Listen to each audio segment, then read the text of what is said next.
আধুনিক ইসলামের মধ্যে দাড়ি ছাঁটা দাড়ি কাটা আছে, কিন্তু মদিনার ইসলামের মধ্যে দাড়ি ছাঁটা দাড়ি কাটা নাই।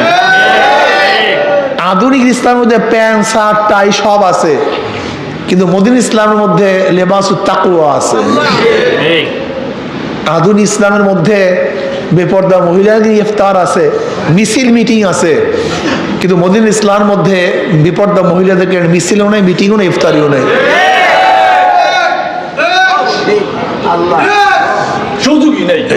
আধুনিক ইসলামের মধ্যে নামাজের মধ্যে হালাত খুশু খুজু এগুলি দরকার নয়, কিন্তু মদিনা ইসলামের মধ্যে নামাজের মধ্যে খুশু এবং খুজু থাকা চাই।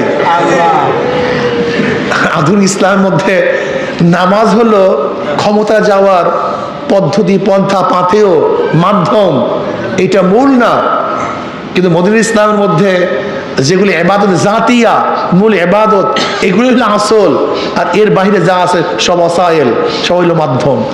কাজে আধুনিক ইসলাম আর মদিনা ইসলামের মধ্যে আসমান জমিন পার্থক্য করে ভাই।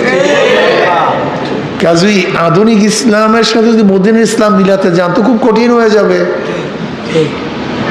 অনেক কঠিন হয়ে যাবে। হানজালা রাদিয়াল্লাহু